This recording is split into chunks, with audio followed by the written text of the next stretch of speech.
My first career was actually as a professional musician, and as I started working in the more traditional business world, I was a little concerned that I would have to learn a whole new set of skills to be successful there. But especially as I started taking on team leadership roles, I found that a lot of the skills that I had learned and really honed as a professional musician applied directly to the business world and helped me to be successful there. Rather than just talk about this, we wanted to show you. So we spent some time with an actual jazz combo to see what we can learn for business and for teams from jazz.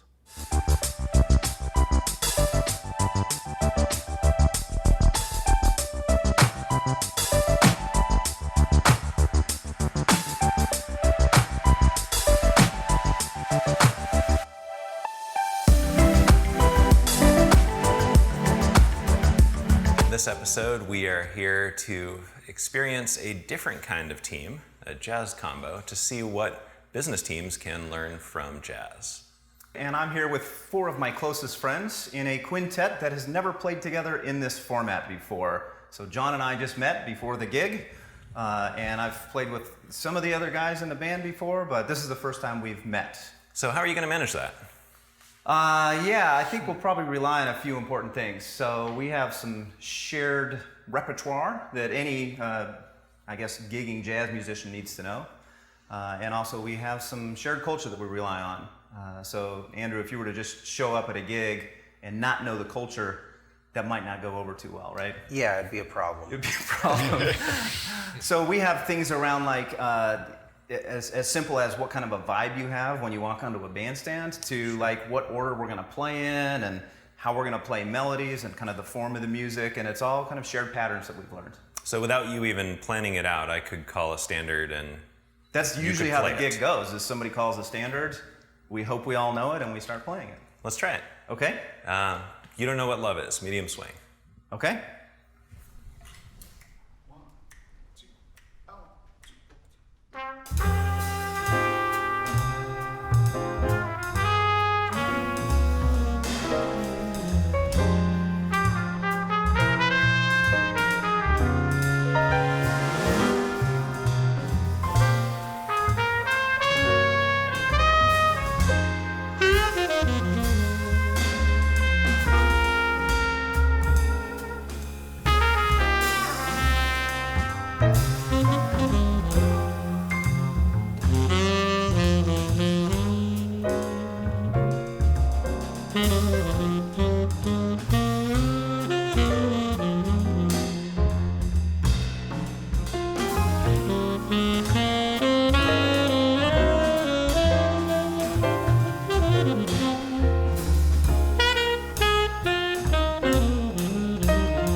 Let's talk about what happened there. Okay.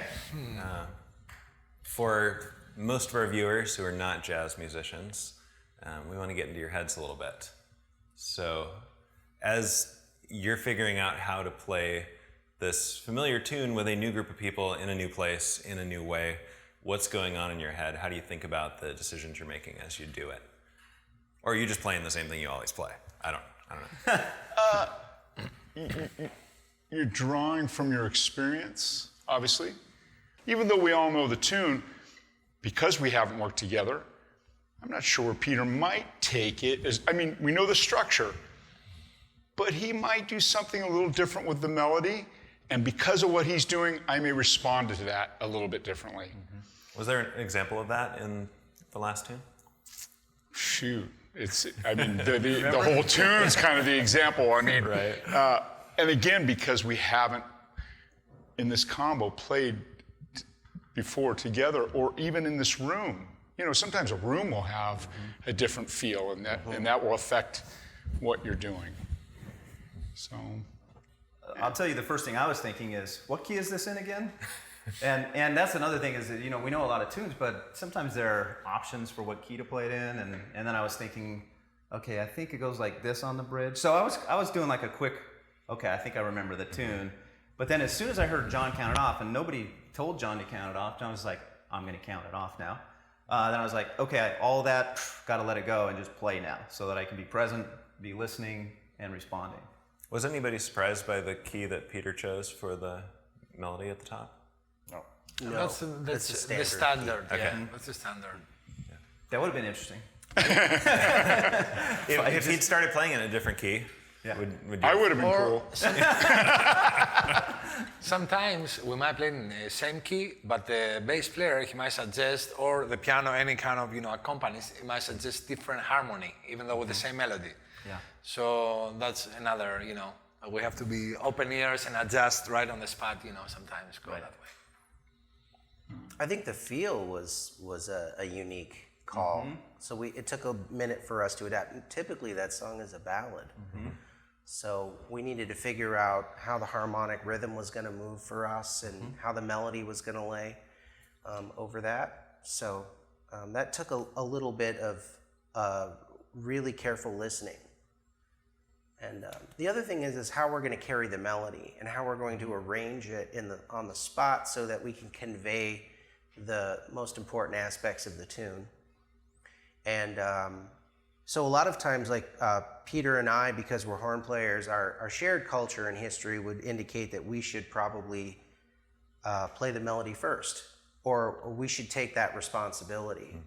And so he took the melody, and I thought, okay, well, we're getting to the middle of the song. I wonder if he's going to pass it off.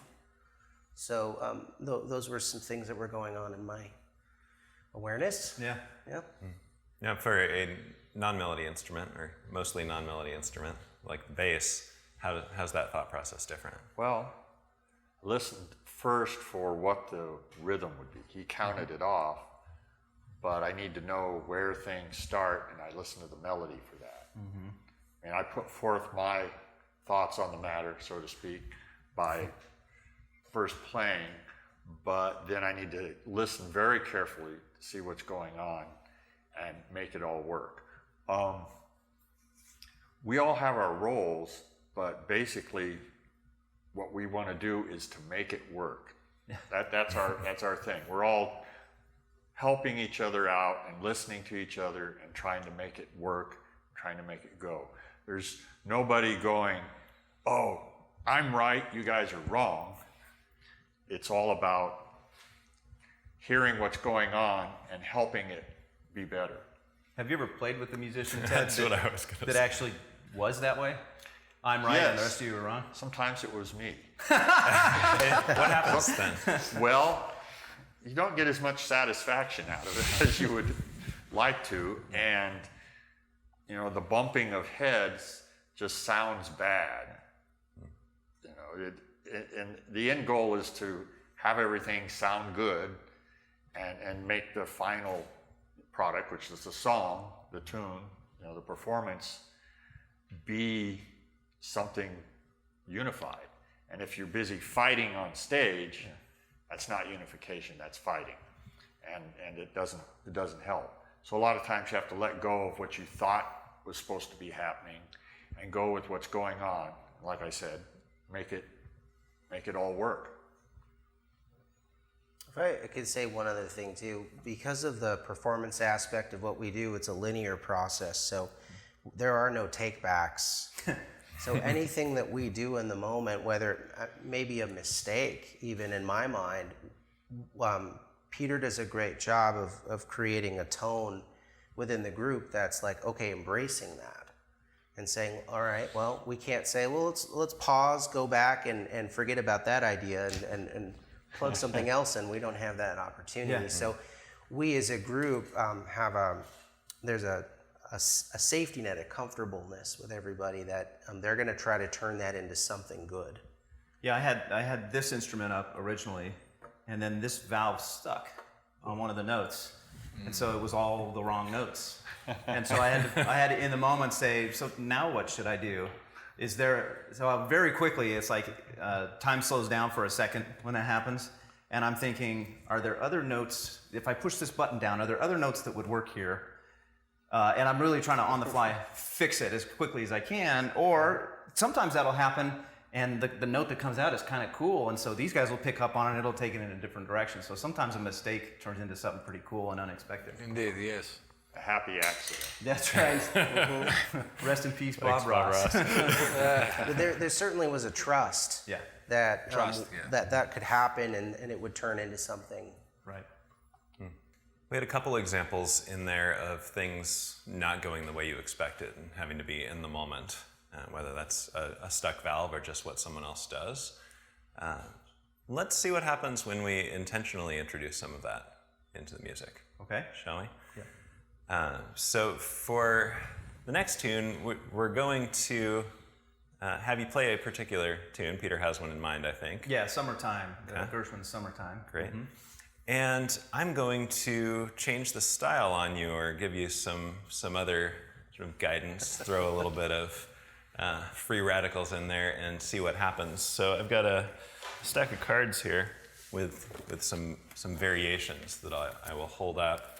And then at an appropriate time after that, make it happen. Okay. And so we're not going to stop then. No. Okay, so we're going to try and incorporate it like in the flow of the music and see if we can move to whatever the card says. Right. Okay? Yeah. And we'll see how that happens. What key are we? Let's do this in D. D minor? Yeah, D minor.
Not sure about that 11/8. No, I wasn't either. My mind was just going, oh, wow. Okay, now I'm thrown. So what was that like? It was fun. Yeah, it was fun. Yeah. It was fun. It was fun, It's indeed. a fun challenge, I think, to try and incorporate that. When I was giving you all of those increasingly crazy cues, you know, a few of them in the beginning, like the bossa and Latin, are pretty normal. But then when it started getting to 11/8 and more purple and things like that, how did risk and safety and trust play into how you approached those problems? Well, I trust these guys to be musical and to be listening to me, and it makes me less risk averse. I'm willing to go ahead and try to make a mistake, because you got to be able to make some mistakes if you're going to make some progress. That's my feeling. Yeah, and about trust also, like, you know, when you mentioning about the 11/8, you know, we didn't really know what's happening there. We just went for it, and then it really is about trust. You just go for it, even if it's not 11/8. It just has to make sense somehow. So that's what we're going for sometimes. I was playing in 11/8, Yanni. Well, I didn't. You're the only one. Well, what's funny is I actually know a jazz tune in 11/8 by Chris Speed called Merge, and so I just started playing that tune because it happens to be in the same key. So I was like, I could do this one. This one's easy for me. Yeah, I think if you're not making a few mistakes when you're trying to generate something, you're probably not pushing it hard enough. Exactly. Yeah.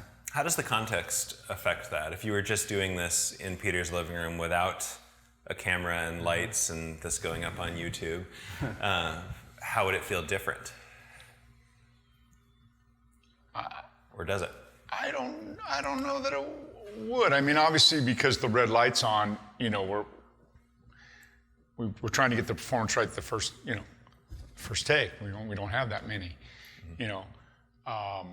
So that's maybe an added pressure, but other than that, it really is no different. Yeah. Also, I want to sorry to interrupt, but you know, just a thought that once we went to BALLAD and I took a solo. Then what happened there? We all keep on, you know, we're playing the song, but then Ted, he was playing the harmony where we started it, and then I doubled the harmony value. Let's put it that way. So it took us a little bit, and me, you know, tried to figure out where the new form is at. So there can be, you know, the initial change, it happened, like from Latin we switched to ballad, but there's other things, you know, undercurrent there that we have to be also aware and try to adapt, you know, to what's happening and be as quick as we can and as smooth as we can, I guess. What effect did the previous variations have on the later ones? I think it was a lot about the harmonic rhythm, like Yanni was saying, is that when we went to double time swing, a form like Summertime is quite short, so we were trying to negotiate how to lengthen that. And so a lot of times we'll go into what we feel like is a double time feel swing. So it's not quite a true double time, but it feels like that, but the harmonic rhythm is moving twice as slow. So I think at some point we were trying to stabilize that. Right. Yeah, that was, I think, one of the things that stuck through most of what was going on is the beginning of how fast the chords changed stayed the same, even though within that we moved the rhythmic framework around. I'm not sure how that affected playing more purple was. But, you know, it all, the previous stuff always affects what you do. For me, because the first few were kind of, I don't know, I guess in the realm of possibility, but you still had to respond to them. So for me, it kind of put me on my toes a little bit. Like I feel like an athlete stretches out before they, you know, and warms up a little bit. I felt like by the time we started, Yeah, I didn't lead with purple. Right. By the time we started getting to the more crazy requests, I was already like, all right, what's next? Throw something else at me. So I felt like I was kind of looking forward to the next one, and then as they got crazy, I kind of wanted them to get crazier just to see how far we could push it and not fall apart. I think there's always a risk on a bandstand that you could crash and burn and the whole thing falls apart. And I've been on bands where literally like somebody will just, all right, let's start over.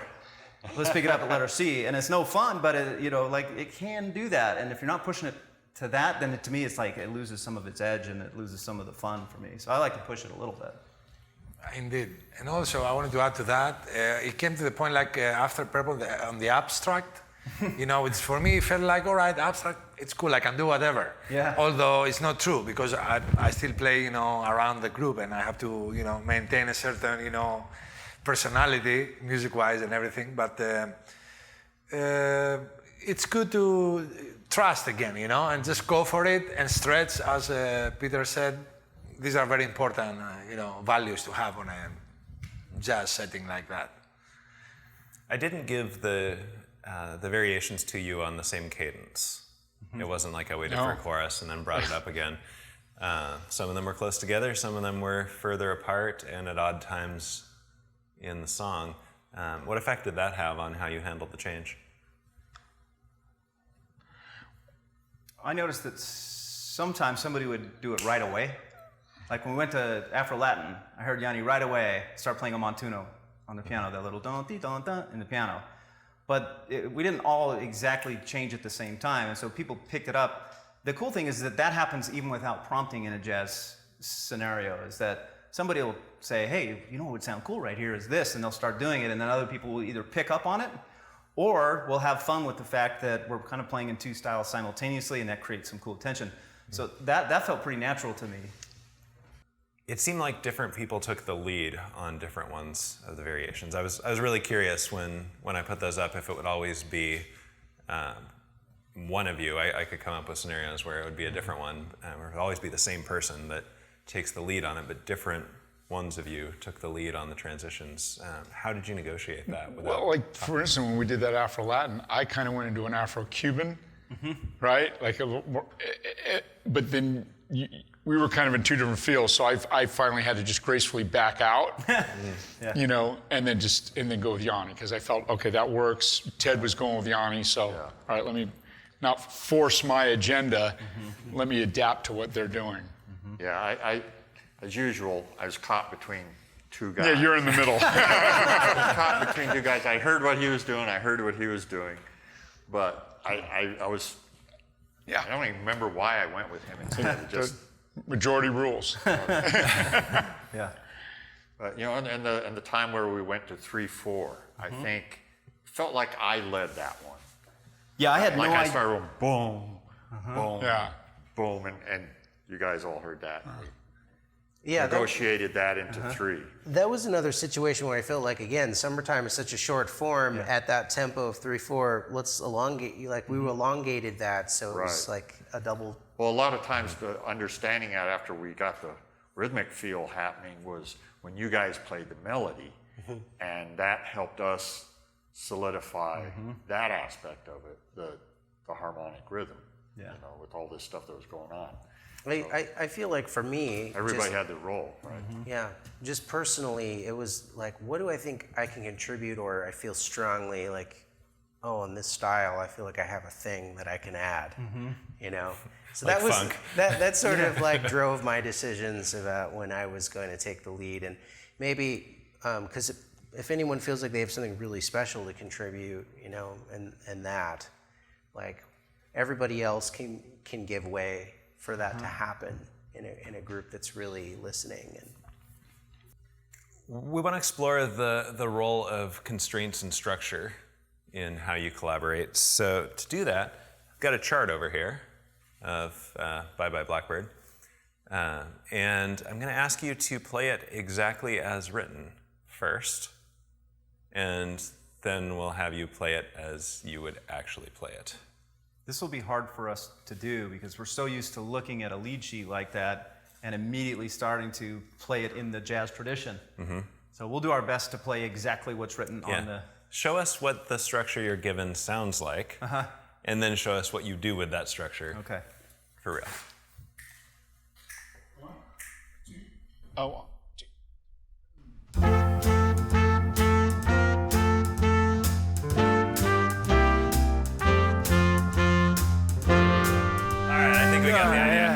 Make it stop. When you get a chart like that, what would you actually play?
That sounded different than the first time. A little bit, hopefully.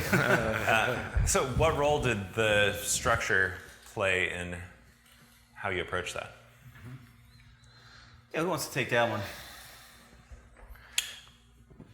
It's like the size of the room you dance in. And whether there's what the furniture looks like in the room, you're still going to do a dance. But the room is a certain size. And you got to dance inside of that. So it With gives, other people. with other people, Yeah. right? It gives us a framework to improvise around. So that we never, I don't think, varied from the harmonic rhythm of it.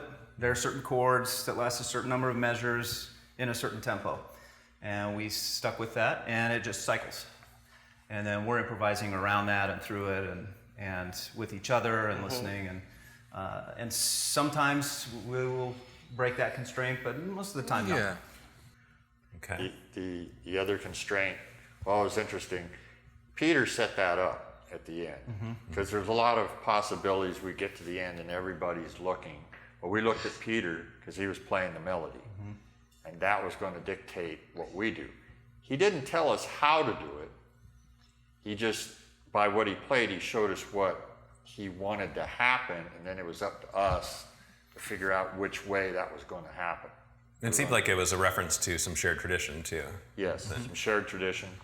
But we did it, each of us did it the way we thought we should do it. You know, Peter didn't say, oh, make sure to play that note there and then do this there, and then, you know, he offered that this is where we're going. He trusts us to do what needs to be done to make that happen. There's a cool ESP thing that happens when everybody is listening. So we get into the vamp, and I was really happy that everybody got into the vamp together. And then there's the question of getting out of the vamp. And for me, I played it until it felt like it had a natural arc. And I thought, all right, I'm going to just go out of this. And I don't know if everybody else is going to go out at the same time. And so I kind of played a different, I don't even remember exactly what it was. But as soon as I played that first note, I heard everybody, okay, we're ending here. Which is like, to me, I literally get goosebumps when we can consistently, like, nobody had to say anything. I didn't have to like make a big thing. I just played a slightly different note. And everybody's like, okay. That's like when it's really working.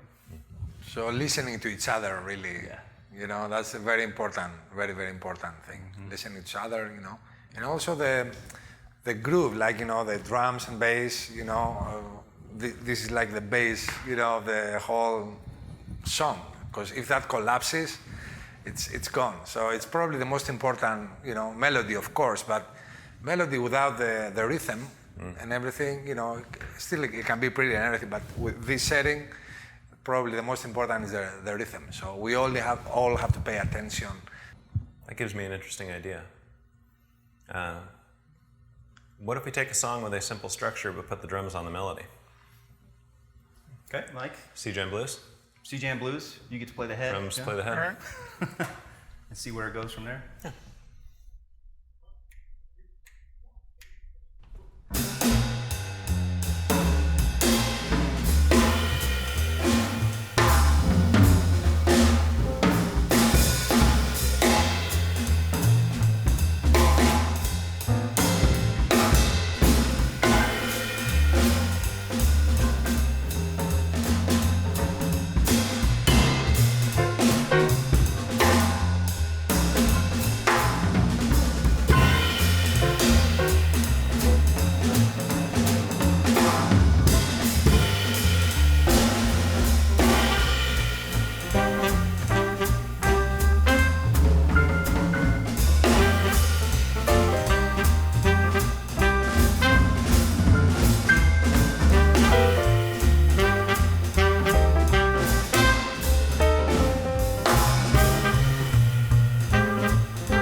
roles different there from usual? Usually I'm probably not playing melody. And what effect did that have on the rest of the song? Well, we were kind of turning it a little bit upside down, and so I think then as you noticed at the end, it just allowed us to have a little more freedom. It was like, okay, we're going to really approach this different. We're going to throw it up in the air and see how it lands, and so you took away the structure by doing that because it was kind of going against the norm. Or one of the patterns, right? Yeah. It took away one of the common patterns, which Right. means we had to figure out a new one, right? Sure. Yeah. Right. Yeah. Not from scratch. You still had the... We still had the structure. We still knew the tune, but it was a different approach. Right. I think it made the whole thing more playful. Absolutely. Like for me, when Andrew and I were playing in half steps apart, which sounds like this, right?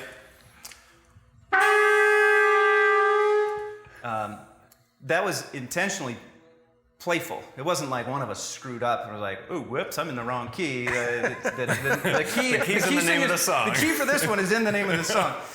And so Andrew did that, I'm guessing, just to be playful and be like, what would happen if I did this? Like a little devilish grin, right? Yeah, and the melody is so short, Yeah. and very rhythmic. It's kind of, it kind of works. Yeah, it totally. I thought it yeah. Well, we fell into some of the trope of Thelonious Monk. I mean, by having the rhythm be first and foremost, a very simple rhythm. And he played it, and then when you went to the half steps, which is also an aspect of Thelonious Monk, we kind of leaned in that direction with that, which, a lot of Monk stuff is very playful.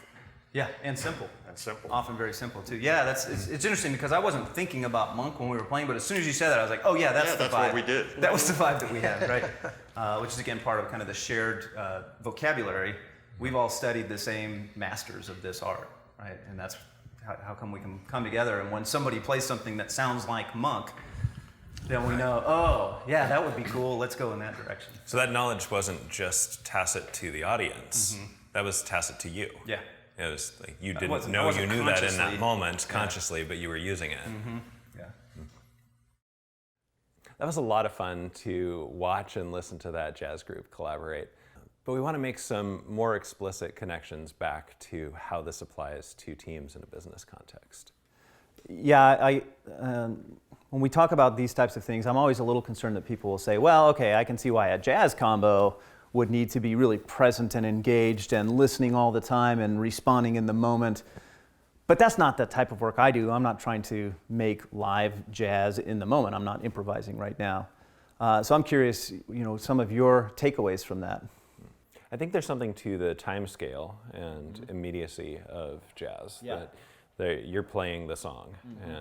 But I think that same presence and awareness of what's going on with other people allowed, for example, roles to emerge in some of the songs where somebody would take a different role than they normally did, like we experimented with in C Jam Blues with the drummer taking the lead, which freed up other people like you and Andy to do different things with the melody than you otherwise would have. And I've seen that same dynamic on teams in business where people are paying attention to what other people on the team are doing in a more present and engaged way. It frees them up to contribute in new ways and bring more creativity to the table. Yeah, when you think of expanding the time span over the course of long projects or teams that work together for multiple months or years, the thing that I see on great teams is that they have moments of creative collaboration. And when they're in those moments, there's that same kind of flow state and that same kind of give and take and sense and response to what's going on in the moment, where the nuggets of creativity just almost seeds, right? Like they start to grow out. And so it's not like you're improvising with the jazz group 8 hours a day, 5 days a week for the length of a project. But there are moments, and I think the more of those moments we can create on a business team, the greater it's going to work. And I think one of the things that causes those moments to emerge is working on small increments of value and getting frequent feedback about what you're doing. Yeah. When you're working on your own for months at a time without feedback, it's not going to produce that kind of engagement and creativity. Right. It's not actual collaboration at that point, right? If you have 5 members of a team and they get their assignments at the beginning and then they all go off on their own and then they bring it back together at the end, that's, as we define teams, that's not really teamwork. That's, parallel coordination of work or something like that. So this is another thing that we see kind of to an extreme in the jazz example, is that you're working on the same song. You have a really clear shared purpose. Yeah. And Ted commented on this at one point, that it was about the team making the music work. Right. Yeah, that is the goal, is to make the music. And even the music has a goal, which is to move people somewhere, to create some kind of emotional state for people. And so the music almost is the medium that we're trying to use to move people. Yeah. Another thing that I noticed there that applies to teams in business is the role of trust.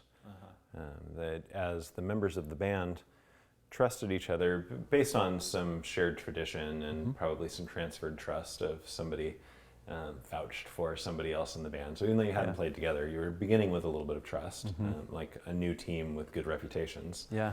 But as you built more trust by playing together, it became safer to take risks and try things. And so in the song where I kept throwing different styles at the band, that created some safety where different people could try some crazy things in there and see what happened. Yeah, absolutely.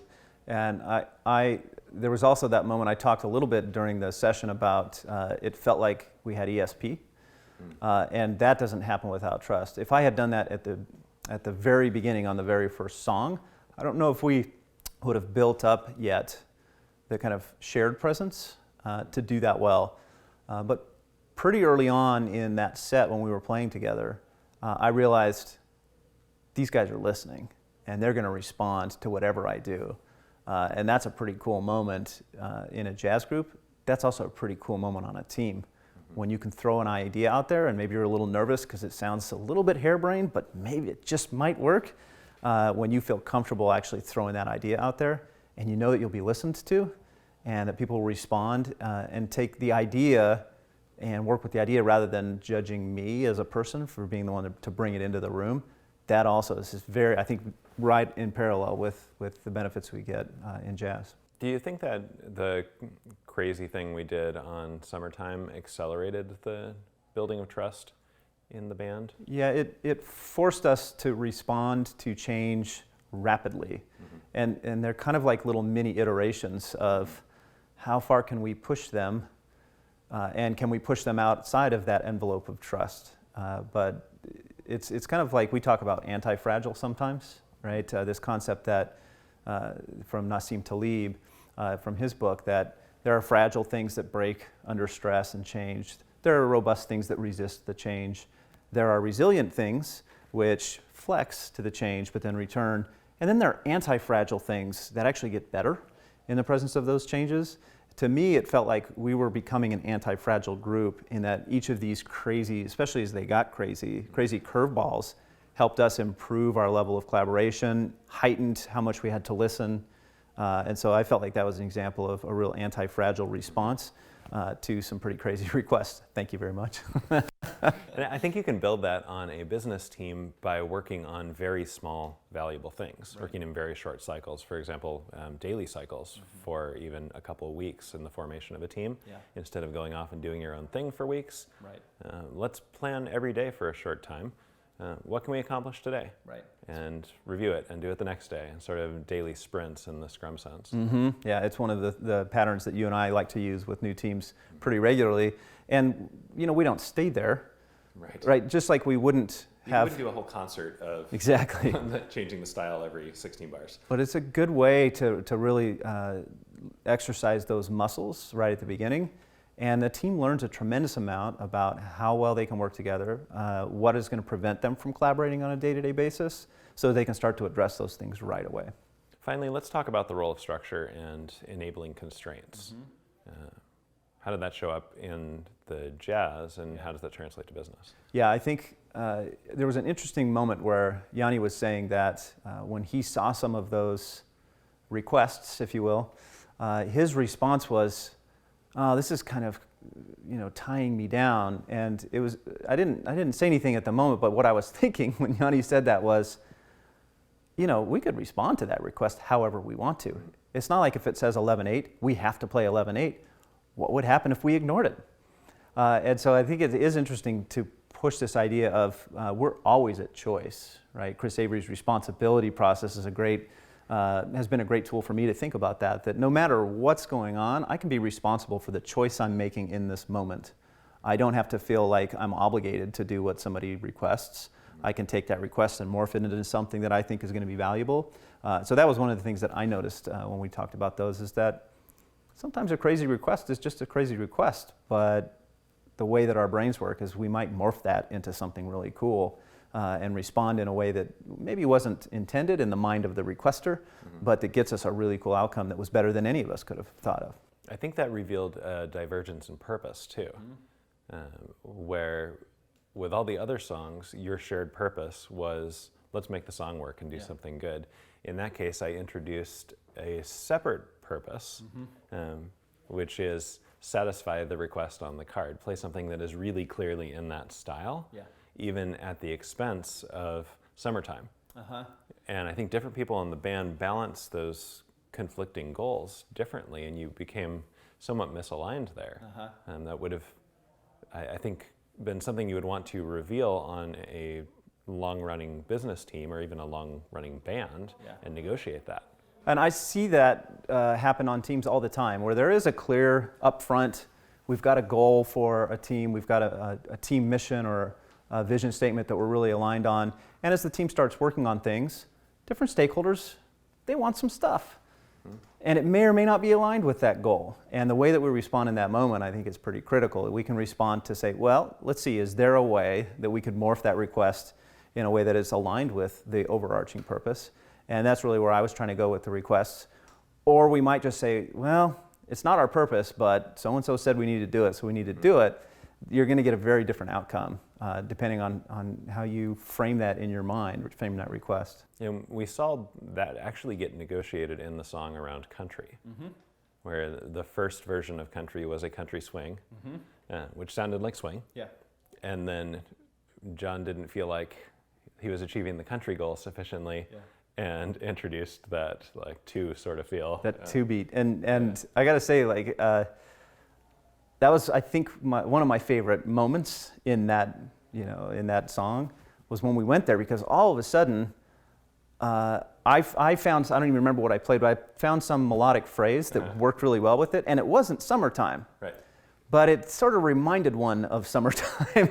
And so it was a really cool way to have a completely different variation on that theme than I would have ever come up with otherwise. And to me, it was fun and musical, and like I wanted to started dancing when we played that point. Also, along the lines of structure and constraints, it seems important that you've got the song. Yeah, and when we played it, just what's written on the lead sheet, when we played that music exactly as it was written, I see a lot of teams, especially new teams, that are supposed to adopt some process or something, and so they just go through the motions of adopting the process without improvising their own version of it. And what jazz musicians do is to improvise within that. I loved that metaphor that Ted used of the song is like the room that we're dancing in. And I think a lot of teams would benefit from considering that same metaphor when they look at processes that maybe for lots of reasons mandate it. You've got to use this process for good reason, and they can just feel like shackles to a team. But if we were to consider those as just the room that we have to dance in, what kind of dancing could we do here would be a really interesting question. And maybe how can we dance in that space that makes the people who control the space see some new possibilities and maybe change the space for us. Yeah, absolutely. Love to see that happen on teams. Yeah. Good. All right. Well, we hope you can take these ideas and other things we haven't talked about and bring them back to your team. Tell us about it in the comments. We want to hear what stuck out to you and what you do with this in your own work. As always, thanks for joining us.